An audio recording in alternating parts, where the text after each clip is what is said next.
Okay, so the next concept that's important that we're gonna speak about is conduction across cells and then conduction across tissues, right? With summation of vectors. So for this one, I have nothing written down. I'm just gonna freestyle it and make it as simple as possible. So essentially, let us say we have a cell and we have agreed or we have established that cells can create charge, right? So by the end of the polarization process, what might happen, just for argument's sake, is you might have a bunch of positive charges out here and a bunch of relatively negative charges on the inside, right? And so you get a negative, what we call a transmembrane potential, right? Cool. And what we're saying is um this situation here can be picked up by an electrode, right? So let's put that electrode here. Cool. And if these ion channels open, hold on. So let's say an ion channel opens, and now the charges are free to redistribute, right? You're going to have a movement of, no, this may sound a little confusing. It's just the nomenclature. It's just how it's described, right? But we're going to be, because the membrane potential is described as being a negative transmembrane potential, right? So we're claiming that it's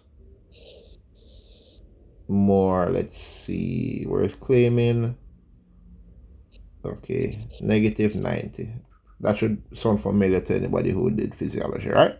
And let us say 0 is here, and let's say, like, I don't know, positive 90 is up here.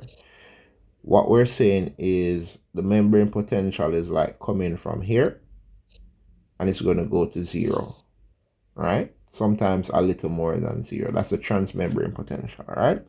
And we're saying that that's something that we can pick up with the electrode, right? So in summary, the cell would polarize, forming a negative transmembrane potential. When the ion channels open, when the ion channels open, this will allow depolarization, which will take it from a negative transmembrane potential back to neutral. Sometimes it will overshoot neutral just a little bit, making it a little bit positive, right? And we're saying that we can pick that stuff up on electrodes. That's the basic concept I wanted to get, right? So what does this have to do with anything, right? We're gonna get there. The next concept I wanna put to you is that tissues are made up of multiple cells, right? All right, cool. I think that's an adequate diagram. And what we're saying is, right, when one cell depolarizes, right, so let's make a more simple diagram. If this cell depolarizes, all right, let's make even a prettier, yeah, it's electricity, right? So all right, you're depolarizing, right? Cool. We're saying if one cell depolarizes, it triggers the adjacent cells to depolarize. All right, good. So that's gonna happen here in the tissue, right? So one cell depolarizes, and it's a cascade effect. So what does all of that mean, right? Basically,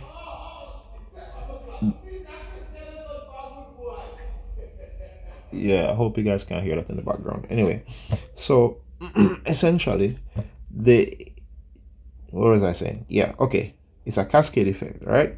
So essentially, these vectors don't all go exactly in the same direction. They're kind of like that, like that, like that. All right. So what happens is, right, you end up with a mean or a sum electrical vector. All right. So vectors are like this. If okay, this is a good example.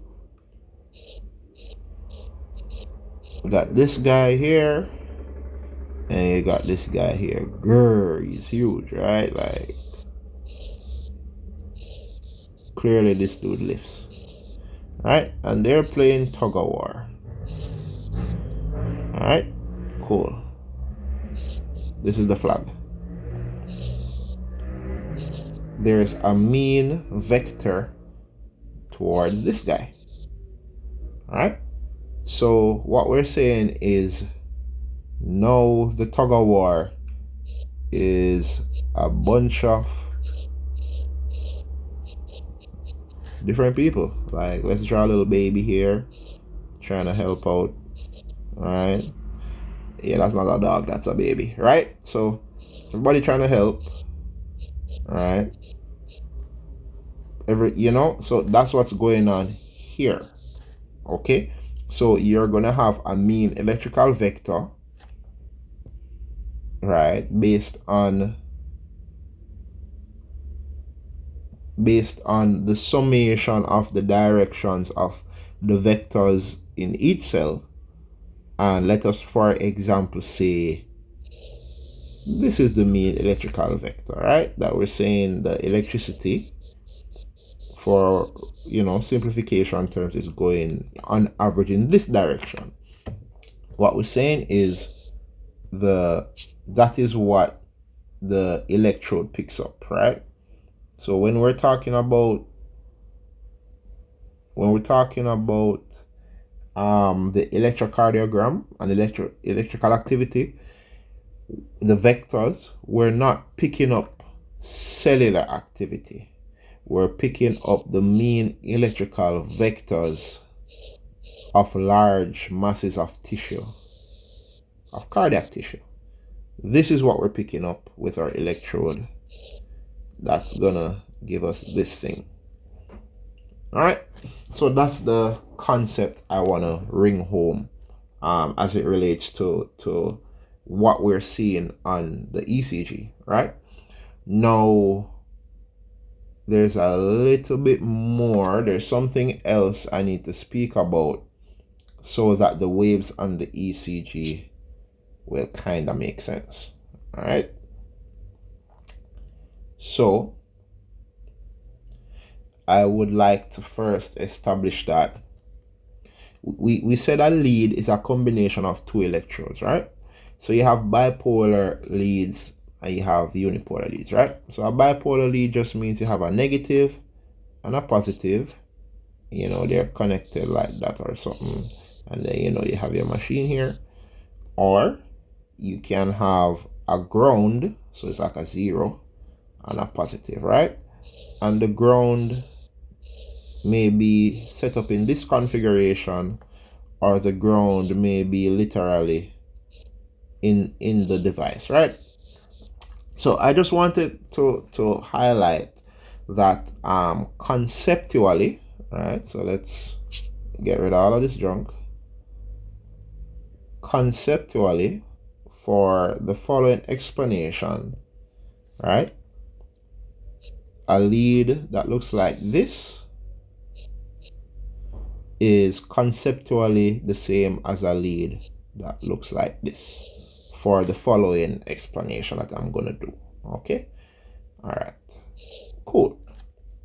So electrical charge goes from either the negative to the positive or from the ground to the positive, right? Or let me not put it that way. Let me put it this way. If electrical charge goes from the negative to the positive, or goes from the ground to the positive, you'll get a positive deflection on your ECG. That's what I really want to say. Okay? All right. So that's the first concept. So now we're going to simplify it, and we're just going to use a unipolar lead, which would be just one positive electrode. All right? And what we're going to do is we're going to draw some tissue. So let's make the tissue kind of interesting. We're going to literally draw it like a heart or something. All right. So cool. Let's draw some heart tissue.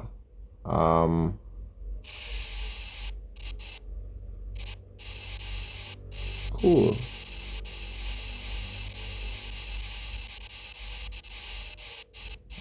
Valentine's Day is coming up. Well, honestly, I actually don't even know when you'll be watching this video. So, yeah, okay, don't mind me. Sometimes I ramble. All right, so we got a nice heart here. And let's say the mean electrical vector is going in this way, right? We have established that's what we are saying, right? This is the assumption we're making. The mean electrical vector from all the electrical activity that's going on is going that way. All right, great. So what we're saying now is based on where we put the lead, we're gonna get different stuff, right? So let's put the lead here. Let's put the lead here. Right? Let's put the lead here. So we're going to bisect this heart, right? Let's bisect it. I mean, okay, hold on.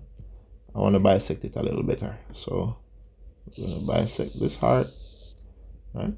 And we're going to put it here. Right. And we're going to put it here. All right, so let us write 1, 2, 3, 4, right? So let us do it easy. So this is 1 because this is the easiest one. This is 2, right? This is 3, and this is 4. Okay. So for number 1, which is this guy, let's circle him in some other color. Number 1, right? What's happening is that the electrical vector is going directly in the direction of the lead, right? So you're going to get a strong positive, right? A strong upright. Okay. Then in number 2,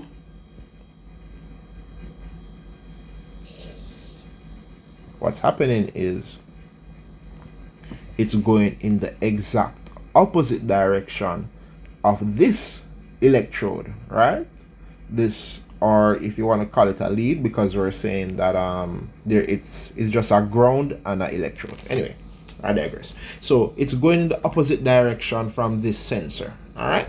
So what's going to happen? You're going to get a strong negative. All right. So you're seeing how the direction and magnitude comes into play.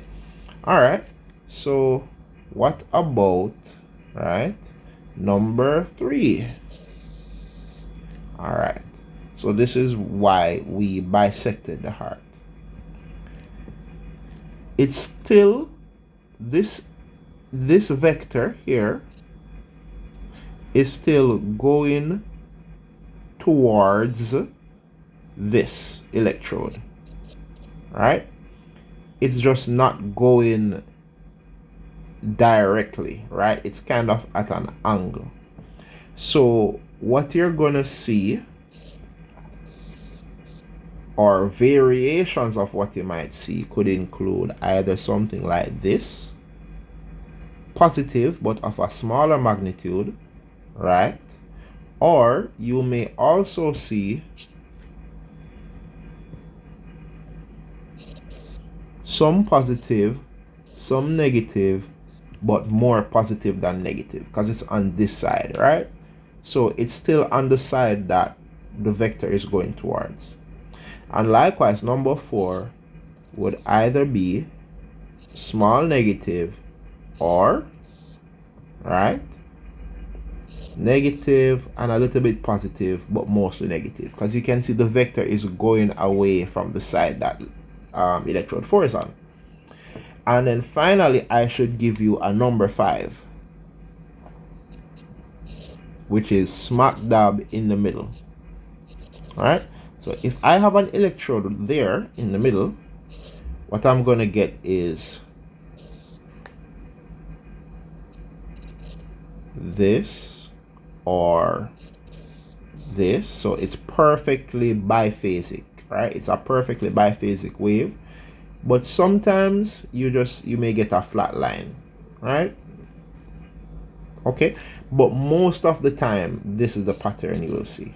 All right, so in summary, when the electrode that is picking up the impulse is very close to parallel, right, to the axis or the direction that the vector is traveling, you'll get a strong positive.